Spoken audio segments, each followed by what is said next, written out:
tim yang sudah bekerja di lapangan, melakukan pembelaan di Mahkamah Konstitusi sampai akhirnya selesai.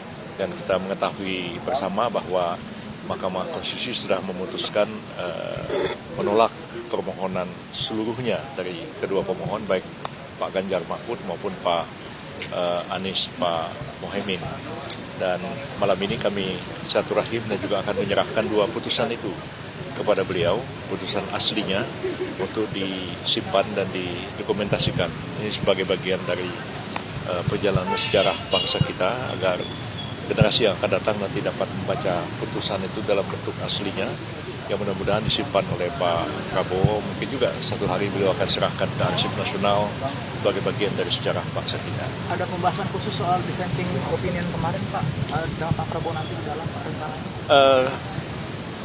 Saya tidak tahu karena belum bicara dengan beliau, tapi saya kira masalah itu sudah dijelaskan ke publik ya. Kalau Pak Prabowo saya yakin beliau paham tentang masalah itu, bahwa dissenting opinion itu biasa dalam putusan pengadilan, dalam hal ini putusan Mahkamah Konstitusi, baik dalam pilkada maupun dalam pengujian undang-undang terhadap Undang-Undang 1945. Tapi putusan Mahkamah Konstitusi itu ya putusan ya. Jadi meskipun ada dissenting, tapi yang dissenting itu pun dianggap juga menyetujui putusan yang diambil oleh hakim yang lain secara mayoritas. Dan mereka turut menandatanganinya. Tetapi karena mereka dissenting, maka mereka diberikan hak untuk menuangkan di mana letak perbedaan pendapatnya dan apa putusan yang menurut mereka harus seperti ini. Jadi ketiga hakim yang dissenting itu sebenarnya sama-sama mengatakan bahwa semestinya dikabulkan sebagian, tidak dikabulkan seluruhnya. Yaitu ada terbukti menurut mereka adanya beberapa pelanggaran termasuk penyalahgunaan sembako dan kemudian penyalahgunaan pejabat kepala daerah yang ada di berbagai daerah di seluruh tanah air. Dan karena itu menurut mereka putusannya adalah mengabulkan sebagian, yaitu diadakan pilpres ulang di beberapa provinsi. Ya, tapi itu sebagai catatan saja dan tidak ada pengaruhnya terhadap putusan, oleh karena mayoritas hakim konstitusi menolak permohonan kedua pemohon seluruhnya. Jadi itu semacam satu catatan sejarah. Catatannya juga bagi para akademisi untuk mempelajari kenapa ada dissenting opinion seperti ini dan apa alasan-alasan mereka. Dan dissenting itu pun bisa dikritisi juga oleh para akademisi, di mana kekuatan dan di mana ada kelemahannya juga, seperti itu. Terkait agenda ini, apakah dihadiri oleh fraksi-fraksi non pendukung Prabowo Gibran? Di mana itu? Akan dihadiri sama fraksi-fraksi non pendukung partai. Malam ini?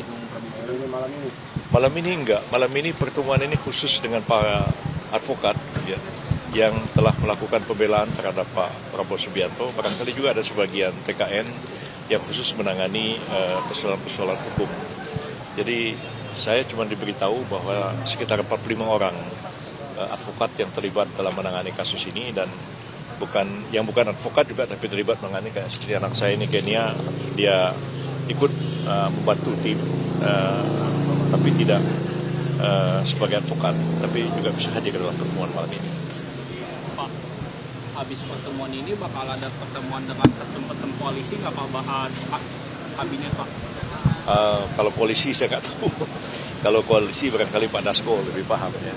Kalau saya memang sementara ini hanya menangani masalah hukum saja, dan itu tugas yang dibebankan kepada saya pribadi, mengetuai tim pembela Pak Prabowo Gibran ini, dan tugas itu sudah saya laksanakan dan sudah selesai. Dan karena itu saatnya kami malam ini melapor kepada beliau bahwa tugas sudah dilaksanakan dengan sebaik-baiknya. Prof, tadi ada petinggi Nasdem yang juga hadir ke sini, apa Prof sebagai ketum PBB tahu ada itu? Saya sebagai ketua tim pembela, ya, sebagai ketua tim pembela di Mahkamah Konstitusi, saya hadir malam ini.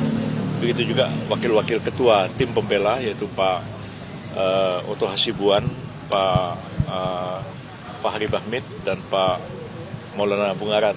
Semuanya akan hadir, juga advokat-advokat yang lain yang bersama-sama menangani perkara ini. Insya Allah mereka akan hadir dalam pertemuan malam ini. Hanya itu yang saya tahu, tapi tidak ada agenda pembahasan yang lain. Hanya silaturahim saja, dan mungkin Pak Prabowo ingin mengucapkan terima kasih kepada seluruh tim yang sudah bekerja sampai dari awal sampai akhir persidangan Mahkamah Konstitusi kali ini. Untuk ada berapa Pak rencana Pak yang ada Pak? Sekitar 45 orang. Oke semua ya. Terima kasih banyak. Terima kasih Prof. Saya mewakili Pak mengucapkan terima kasih.